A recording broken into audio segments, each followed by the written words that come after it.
Sebelum menonton, jangan lupa like, subscribe, dan tekan tombol lonceng. Selamat menyaksikan. Halo sahabat Eljon, kembali lagi di Eljon Medical Forum bersama saya Cynthia Karani, dan di Eljon Medical Forum ini kita akan membahas tentunya seputar dunia kesehatan. Hari ini kita akan bahas berkaitan dengan kulit, yaitu herpes zoster. Nah, sebetulnya apa sih penyakit ini, kemudian penyebabnya apa, dan apakah bisa menyerang siapa saja? Nah, kita akan membahas hari ini bersama narasumber kita sudah ada Dr. Firda Nurharini, dokter spesialis kulit dan kelamin. Halo Dr. Firda, apa kabar dok? Halo Mbak Cynthia, kabar baik ya, salam sehat ya, pastinya ya Mbak ya. Iya, siap dokter. Dokter, hari ini kita akan bahas soal herpes zoster ya dok? Betul. Betul. Nah, mungkin langsung ke pertanyaan pertama dokter. Jadi, apa sih dokter herpes zoster ini, penyebabnya apa dok?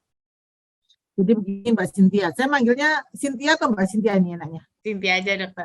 Cynthia, ya. Jadi gini Cynthia, sebenarnya yang harus dipahami dulu nih ya, kita tuh di masyarakat suka sekali salah mengartikan pengertian herpes ya. Jadi herpes itu sebenarnya ada dua nih Mbak Cynthia, sebelum kita lebih jauh ya kita bahas. Jadi herpes itu ada dua, yang pertama adalah herpes zoster, yang kedua adalah herpes simplex. Dua penyakit yang penyebabnya karena virus, tetapi gambaran manifestasinya dan penyebabnya sangat jauh berbeda. Dan harus dipahami bahwa kalau herpes zoster itu bukan penyakit menular seksual, tapi kalau herpes simplex adalah penyakit menular seksual. Jadi itu dulu sebelum kita membahas, karena itu akan terkait juga dengan perjalanan penyakit itu sendiri, Mbak Cynthia. Nah, kalau herpes zoster sendiri itu adalah penyakit infeksi virus ya yang disebabkan oleh karena reaktivasi dari virus varicella herpes ya. Jadi virus varicella herpes ini ya, virus varicella herpes zoster ya ibaratnya gitu ya kita kenalnya. Jadi itu biasanya terjadi pada pasien-pasien yang dahulunya pernah mengalami yang namanya penyakit varicella atau penyakit cacar. Jadi biasanya entah pada masa kecil, entah dia pada masa remaja, ya dia mengalami penyakit cacar atau varicella. Kemudian mereka mendapat pengobatan yang mungkin terlambat, mungkin dosisnya kurang tepat, atau mungkin juga dia mempunyai penyakit penyerta atau komorbid sehingga menyebabkan virus tadi berkembang lebih banyak. Jadi intinya bahwa herpes zoster itu adalah reaktivasi dari virus varicella zoster, ya, gitu. Oke, jadi memang beda berarti ya dokter ya herpes simplex dengan zoster itu ternyata. Jadi harus dipahami ya. Jadi kalau herpes simplex penyebabnya karena virus herpes, ya. Tapi kalau herpes zoster karena reaktivasi dari virus varicella zoster, ya. Jadi itu yang harus dipahami Mbak Cynthia. Dan korelasinya juga panjang Mbak Cynthia. Kalau herpes zoster itu kembali lagi bukan penyakit menular seksual, ya.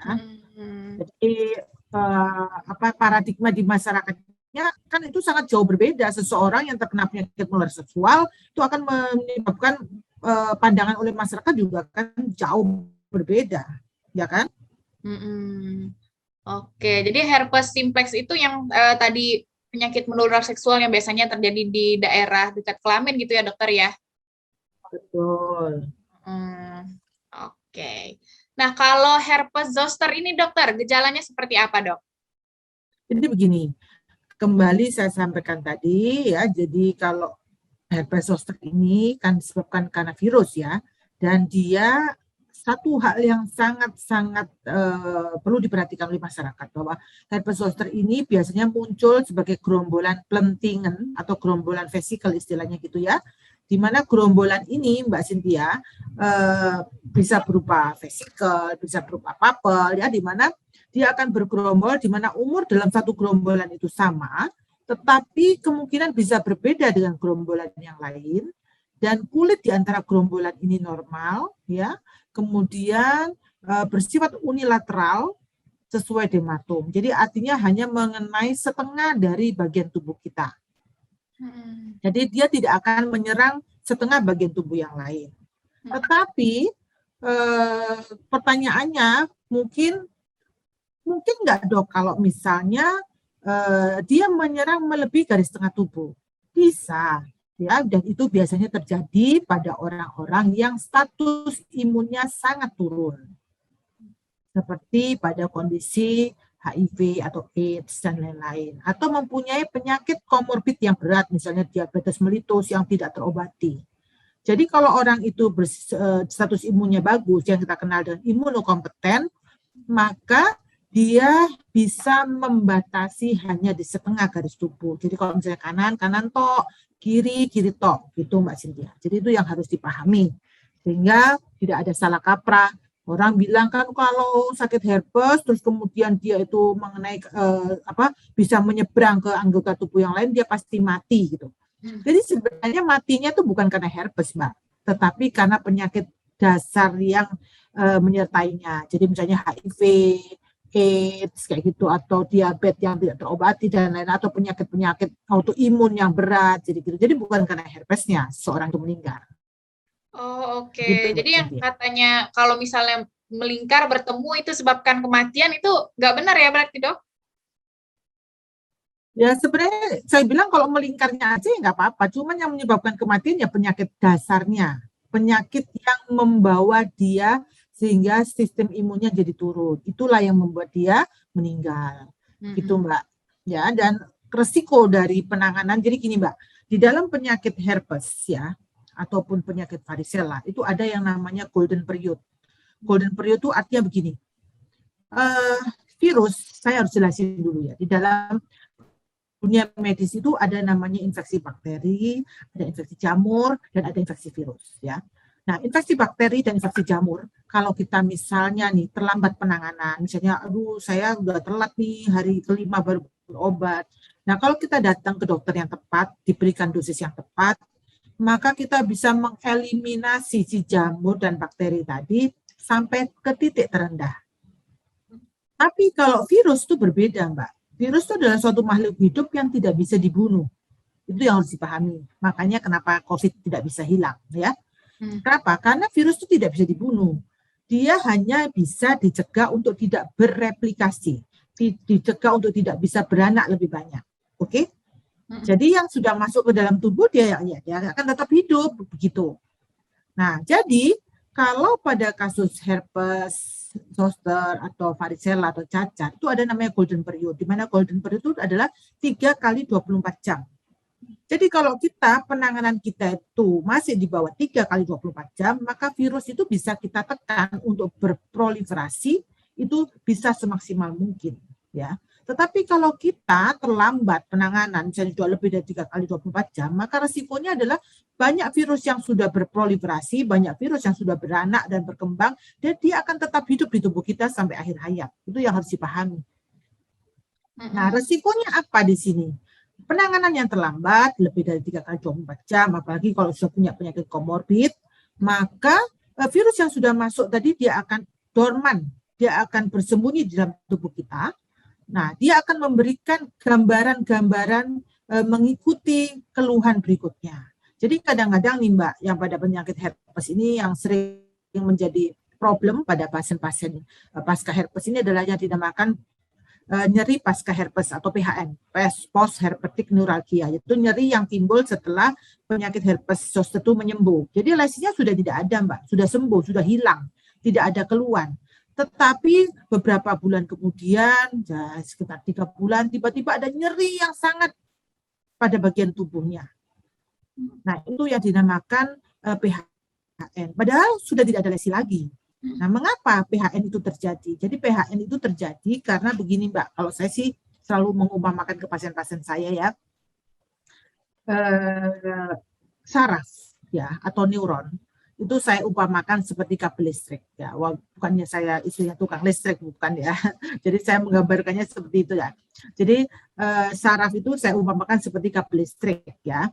Nah, di dalam selubung saraf itu ada yang namanya serabut saraf yang kita kenal dengan myelin neuron ya. Jadi, kalau selubung saraf namanya myelin sheath. Di dalam myelin sheath itu ada yang namanya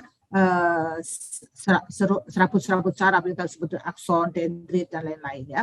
Nah, sama di kabel listrik itu Mbak. Kabel listrik itu di dalam kabel itu kan ada kayak serabut-serabut baja ya, serabut-serabut kayak yang kuning-kuning tuh. Nah, pada orang-orang yang mengalami herpes zoster, di mana si virus tadi akan dorman di dalam tubuh kita, maka dia perlu makanan kan Mbak, karena dia makhluk hidup, betul?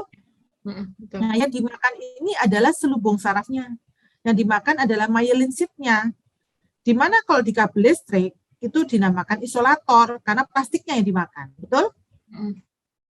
Betul ya Mbak ya, plastiknya yang dimakan. Yeah. Nah, plastik yang dimakan tadi yang bersifat sebagai isolator tadi, dia tidak mungkin tumbuh kembali.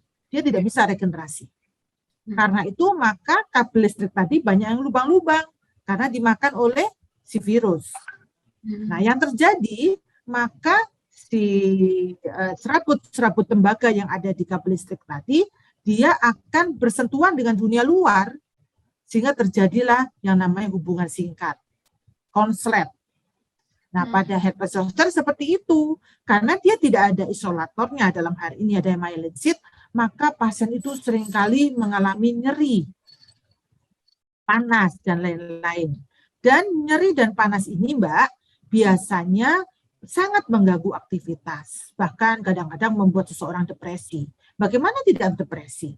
Kita duduk manis di tempat kerja, tahu-tahu ada cabai 1 ton nempel di badan kita, dan rasanya panas, nyeri seperti itu. Ya. Jadi itulah yang selalu saya sampaikan kepada pasien-pasien saya, jangan pernah terlambat mengobati apakah itu varicella ataupun herpes. Khusus untuk varicella itu kenapa saya sampaikan? Ya saya kembali lagi karena herpes zoster itu adalah reaktivasi virus varicella zoster, ya kan? Nah jadi kalau misalnya varicellanya tidak diobati dengan tepat, otomatis resikonya untuk terjadi herpes semakin besar, karena kan dia reaktivasi dari virus varicella, gitu Mbak. Jadi itu yang harus dipahami ya. Dan sekali lagi suka sekali pasien itu bertanya apakah ini menular. Kalau varicella oke, menular, tapi herpes zoster tidak menular. Jadi tidak menular ya dokter ya herpes zoster ini? Tidak menular. Beda dengan herpes simplex ya, herpes simplex menular ya. Oke? Jadi benar-benar pada kesempatan ini saya ingin menjelaskan ke masyarakat agar tahu dan paham, dan saya berharap konten yang dibuat oleh Elgin Medical Forum ini bisa menjembatani kami para dermatologis dengan masyarakat awam sehingga bisa memberikan pencerahan yang benar bagaimana sih kita mengenal herpes zoster, herpes simplex dan virus itu secara tepat, sehingga pasien datang tidak dengan perkataan, dok apakah saya ini herpes simplex, betul ya? Betul. Betul dok, tapi mungkin masyarakat menyebutnya herpes zoster ini cacar ular ya dokter ya, atau cacar api dok biasanya mungkin. Sebenarnya yang dinamakan cacar api itu justru herpes simplex saya, ya bukan herpes zoster, ya karena mereka lebih identik cacar api itu adalah penyakit menular seksual, yang herpes simplex, ya gitu. Dan herpes zoster tidak mengenai lokasi di area mukosa. Mukosa itu apa? Di tempat orang melakukan hubungan seksual, oral ya dan genital ya. Jadi dia tidak mengenai area itu. Itu adalah herpes simplex. Tapi kalau herpes zoster itu di luar itu. Jadi di area tubuh ya, itu yang harus dipahami. Ya. Bisa di mana aja berarti ya dok ya, di tangan, di kaki. Ya, di mana aja. Yang penting satu tadi tidak di area mukosa ya. Oke. Tapi sebetulnya gimana dokter orang bisa terkena virus herpes zoster ini dokter? Entah itu dari kalau misalnya COVID kan dari droplet gitu ya dokter ya. Kalau ini gimana dok? Dari reaktivasi virus varicella. Jadi dulunya pernah kena cacar, gitu loh Mbak. Jadi, cacar air ya dok? Cacar air varicella. Jadi dulunya dia pernah kena cacar, kemudian pengobatannya terlambat atau pengobatannya tidak tepat, atau tadi saya bilang Mbak, pengobatannya lebih dari 3 kali 24 jam, sehingga virusnya banyak masuk ke dalam tubuh kan. Nah, pada saat daya tahan tubuhnya turun, pada saat dia punya penyakit berat, maka virus yang ada di dalam tubuh yang istilahnya dorman tadi dia teraktivasi, kembali bangkit ceritanya, kok kembali bangkit Mbak, kembali bangkit ya, bangkit, jadi bangkit dari tubuh kita. Jadi sebenarnya makanya itu saya bilang, Dok, kalau saya udah terlanjur nih, Dok, kena cacar, bagaimana, Dok, saya biar tidak terkena varicella zoster di kemudian hari? Yang pertama adalah stamina tubuh harus terjaga. Kemudian yang nomor 2 adalah yang penting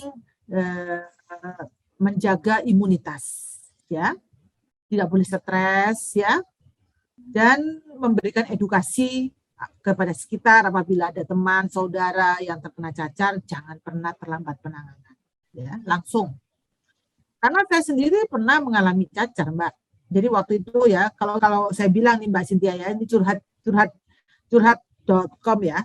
Jadi saya ini kalau dulu sebenarnya ya, waktu kecil, saya waktu SD itu kebetulan saya punya teman kena cacar, ya. Jadi saya pikir walaupun saya tidak tertular, tapi paling tidak saya karena sudah berdekatan, karena cacar itu sangat menular ya Mbak. Paling tidak karena saya daya tahan tubuh saya bagus, pastinya saya sampai dewasa kok mestinya sudah kena tapi tidak. Pak, ya ada yang namanya penyakit itu yang kita sebut silent ya. Jadi artinya bahwa kita sudah kena tapi nggak manifest gitu ya. Saya pendidikan dokter, saya tidak kena cacar.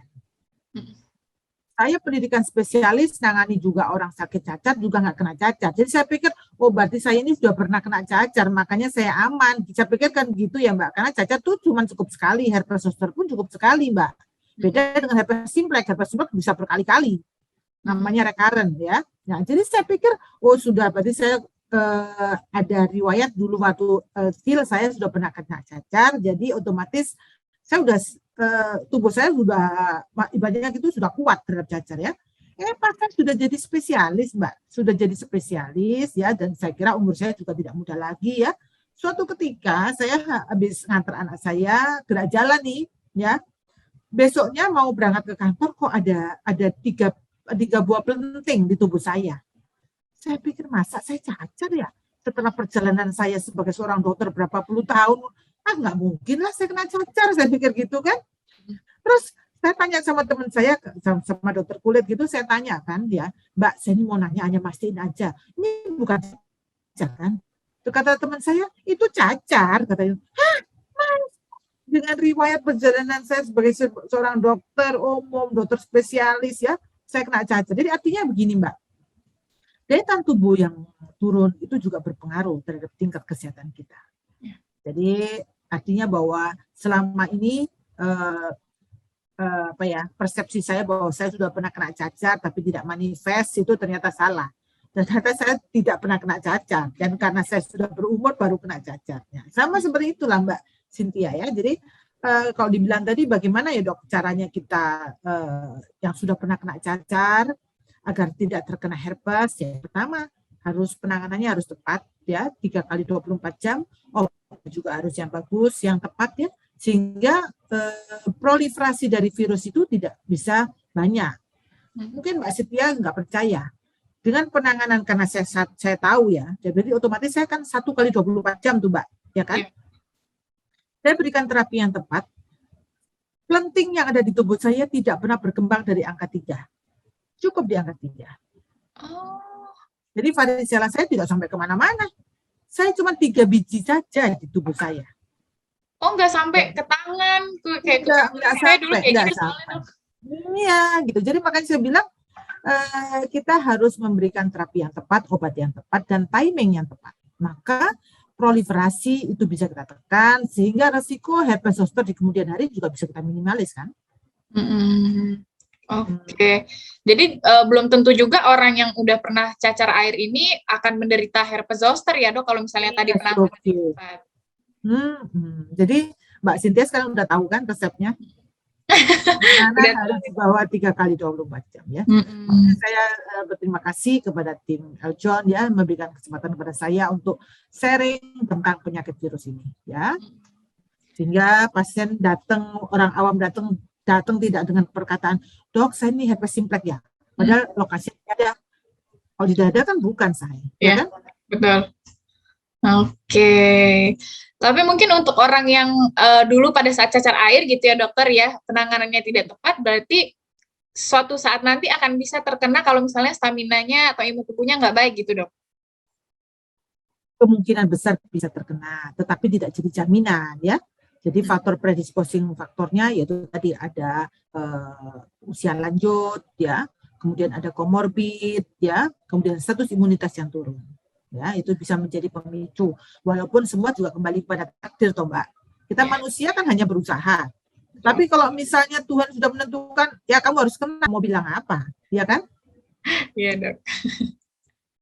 Oke. Nah dokter, ada yang bilang katanya kalau misalnya lagi herpes zoster ini nggak boleh mandi dok. Benar nggak sih dok? Saya selalu bilang kepada semua pasien saya ya. Saya sebagai seorang dokter kulit tidak pernah melarang pasien mandi, saya bilang. Mengapa saya sampaikan seperti itu? Kita, Mbak, di tubuh kita ini ada yang namanya normal flora yang dinamakan bakteri Staphylococcus, Streptococcus. Itu adalah bagian dari normal flora kita. Artinya bahwa kita sehat pun di tubuh kita itu ada bakteri. Ya kan? Cuman jumlahnya sedikit. Oke? Ya. Nah, kalau kita tidak mandi, Mbak, bisa dibayangin, orang yang sehat aja pasti bakterinya tambah banyak kan? Nah, apalagi orang herpes zoster sudah terkena yang namanya pelenting-pelenting yang berair. Nah, kalau dia tidak mandi, resikonya apa nggak terkena infeksi, Mbak? Ya. Jadi nggak ada istilah seorang pasien herpes zoster dilarang mandi, itu nggak boleh, ya. Oke, jadi emang ini ya namanya mitos ya dokter ya, nggak tahu kebenarannya tapi dilakukan dok. Betul. Apalagi kalau gini Mbak, kadang-kadang nih ya, mohon maaf sekali ya, ya memang saya pun kan orang Jawa ya, orang Jawa itu penuh dengan ramuan-ramuan ya. Nah itu kadang-kadang tuh Mbak, mereka begini, agar pelentingannya cepat kering, sama dia ada jagung diparut ya, jagungnya diparut, kemudian setelah itu dibobokkan atau diletakkan di herpesnya biar cepat kering. Yang terjadi bukannya tambah kering, Mbak, tambah terjadi infeksi. Ya, itulah kadang-kadang edukasi itu juga harus benar-benar disampaikan, ya. Oke. Ada juga katanya dok, bedak tabur jadi obat juga katanya untuk herpes nih dok, herpes zoster. Jadi sebenarnya kalau sebagai obat bukan. Jadi begini Mbak, di bidang kulit itu ada istilah kering dengan kering, basah dengan basah. Nah pada saat fase pelentingan atau masih berbentuk pelenting-pelenting itu kan ada namanya rasa gatal, rasa panas dan lain-lain. Nah pada saat itu kita berikan bedak salisil. Bedak salisil ini tujuannya adalah untuk mengurangi resiko rasa yang sensasi tadi. Di samping itu juga kan kadang-kadang kalau dia pecah itu kadang-kadang juga akan berakhir, ya kan? Nah, kita membantu dengan itu. Tapi itu bukan sebagai terapi, artinya tetap terapinya dengan obat antivirus yang diminum. Itu namanya terapi topikal, Mbak, bedak itu ya. Jadi bukan terapi utama. Jadi nggak ada ceritanya nggak usah minum obat, kasih bedak aja, ya nggak bisa saya, nggak bisa. Oke, tapi nggak boleh dipegang-pegang juga mungkin ya dokter ya, tadi cacarnya itu? Mbak, orang gimana mau dipegang? Kalau herpes itu rasanya cekot-cekot, panas, nyeri, gimana mau dipegang? Nggak akan orang berani pegang, Mbak. Jadi gini, cacar dengan herpes beda ya. Kalau cacar itu dominan sensasinya adalah rasa panas, ya. Tetapi kalau herpes dominan sensasinya adalah rasa nyeri. Nah, jadi kalau kita bilang apakah dipegang-pegang, bisa dibayangin nggak kalau kita nyeri dipegang-pegang? Apa nggak tambah nyeri ya, saya? Jadi nggak mungkin lah orang herpes megang-megang, itu nggak mungkin. Oke deh, siap. Makasih Dokter Firda. Kita lanjutkan lagi di segmen selanjutnya ya dok. Oke. Nah itu dia sahabat Eljon, tadi sudah banyak sekali ya informasi dari Dokter Firda mengenai herpes zoster ini. Ternyata kita sudah tahu ya, ternyata herpes simplex, herpes zoster itu berbeda. Dan kita juga sudah tahu penyebabnya, hal-hal yang tadi nggak boleh dilakukan, seperti nggak boleh mandi tadi ya, ternyata itu juga mitos. Nah, jangan kemana-mana, nanti di segmen selanjutnya kita akan lanjut lagi membahas mengenai herpes zoster ini, tetap di Eljon Medical Forum.